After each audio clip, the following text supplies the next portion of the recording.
It all started with a question. When do we lose our sense of wonder? As a teacher, I see it happening to my middle school students as they go through the school system. I also feel that wonder disappears the more one has to adhere to the stereotype of adulthood. This loss of wonder is a source of inspiration in my artwork, and also my biggest foe as I desperately fight to keep my students questioning, thinking, and creating, when so much of their life is standardized and multiple choice. How does one keep the wonder alive? Today I would like to talk to you about wanderlust, a term I have coined to describe the intense desire to keep wonder alive in my life and in the lives of my students. During this presentation, I will share my journey of wanderlust while at MICA through 4 themes: scavenging, expressing personal narratives, getting messy, and experimenting. Ooh, I wonder what I could do with this. I ask this question frequently as I wander through the streets of Baltimore and Fargo, noting the endless possibilities of other people's trash. Scavenging or collecting is the art of finding the extraordinary in the ordinary. When I was young, I would spend countless summer days rummaging through my neighbor's garbage cans for materials to equip my treehouse with the latest anti-burglar devices. The ability to create with whatever materials were at hand was a staple of my youth. However, as I grew older, dumpster diving became a much less attractive activity, and using professional art supplies to create professional artworks seemed like the mature thing to do. Then I came to MICA, and my first studio mentor, Catherine, told me that I couldn't paint during the first summer because, quote, you can paint at home. So I did what any mature adult would do when faced with a challenge. I reverted back to my childlike ways. I began wandering and wondering, collecting hubcaps, cardboard, and shiny things from sidewalks and alleyways as I walked to class every morning. My collections resulted in a resurgence of nostalgia for my childlike ingenuity. I began creating paracosms, or imaginary universes, out of found materials as a means to find the extraordinary in the ordinary. Although it appears to be created from simple materials like cardboard and tinfoil, climbing inside the rocket takes you into another world, a place full of wonder and possibility. The reflected light calms the mind and allows you to forget about the world outside. Inside, my costumed stand-in adjusts a video in a cardboard TV of melting dinosaurs, a playful reminder of reality and mortality. My own forays into working with found materials last summer led me to devise ways that my students could experience the same spark of possibility in their own work. I began creating lessons where students could choose their own media, finding meaning and creating story with the materials they used. This piece, called A Sea of Stress, shows the student's feelings about who society expects her to be as a student and a future adult. Homework, pencil shavings, and broken pencils slowly overwhelm a self-portrait of her.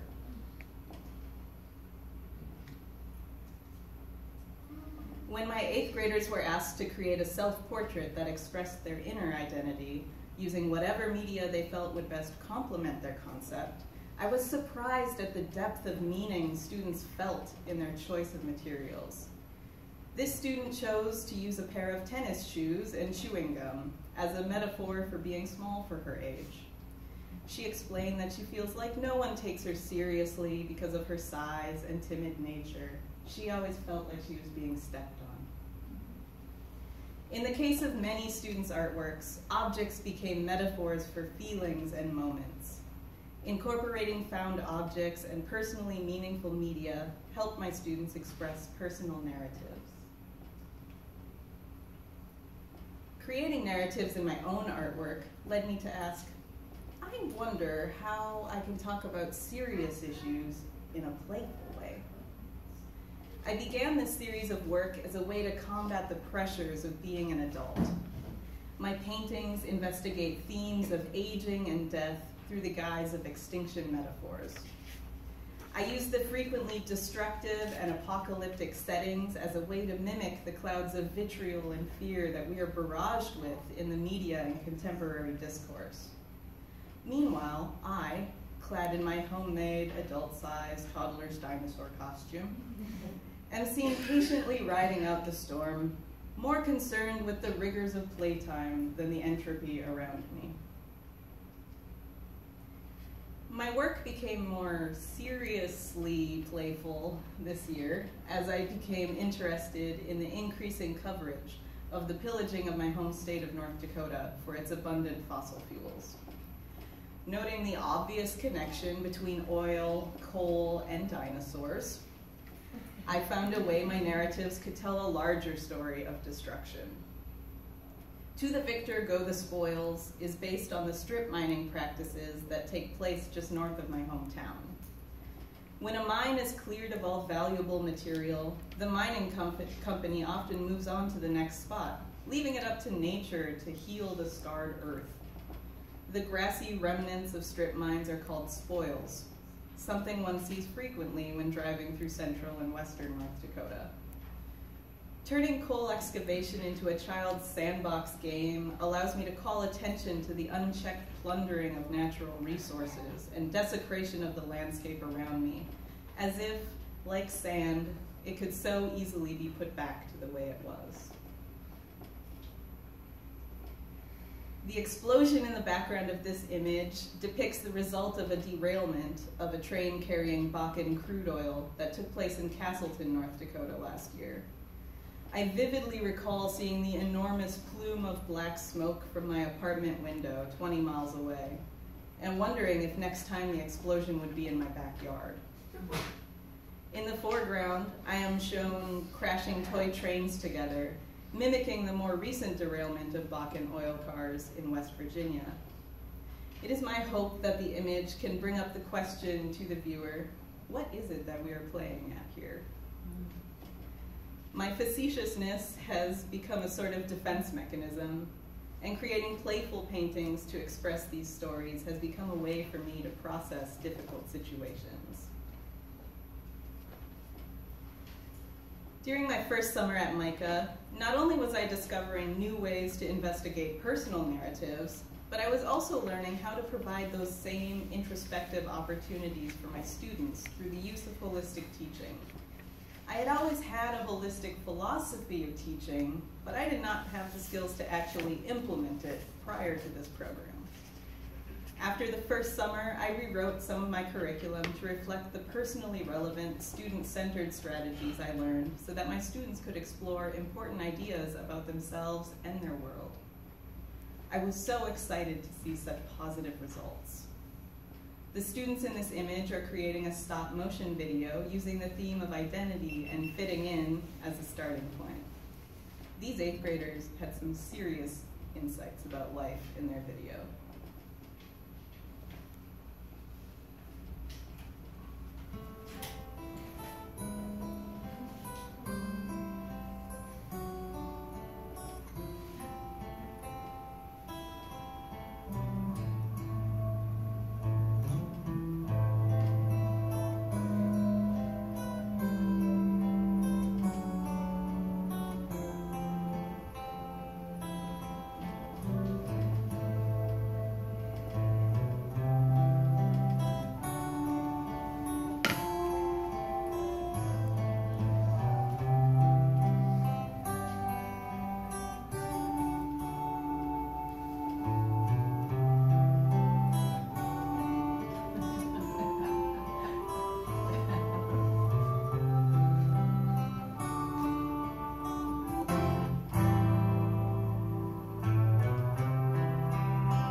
incorporating holistic units into the classroom, I learned that providing students with questions rather than commands can result in more authentic and creative work.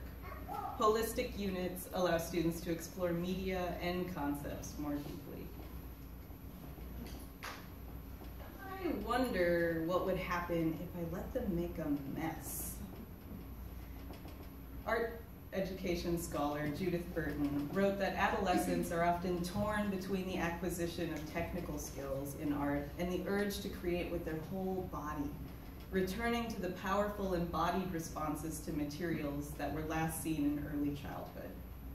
The dissonance between the two tend to result in wild and messy explorations in materials. Attempting to unite these fragmented halves often results in difficult, frightening, or even offensive imagery. Reading literature such as Burton's during the MAAE program has helped me recall the longing for throwing paint around with all the tumultuous emotions of adolescence. Remembering those experiences helped me let go of some of the control I have in the classroom so that my students can experience that same freedom of expression with materials. Where I once was strict about what materials could be used when and how students should approach a project, I now find that I'm more comfortable giving them the opportunity to let their wondering come to fruition, get messy, and push the limits of materials. The struggle between representational skills and messy exploration that Burton described is something that I not only see in my students' work, but also in my own. It took me a long time to fully embrace the mess as an artist and as a teacher. I typically begin a painting with a fully formed plan, start painting with a touch of messiness, and then clean it up with rigid detail. It seemed like no matter how hard I tried to be loose with my watercolors, I would subconsciously begin to tighten up my technique as I went along. Within the last few weeks, I began starting and ending with a mess. And I would take advantage of the expressive qualities of the materials over the realistic rendering of an image. I began looking at my watercolor paintings, extracting the color palettes and emotions from sections of the pieces. Then I began deconstructing the stories and compositions, using found materials to enhance the narrative. The playfulness that was apparent in the representational content of the watercolors is now demonstrated in the playful act of painting abstractly. I found this method to be a welcome reprieve from the all-consuming process of painting realistically.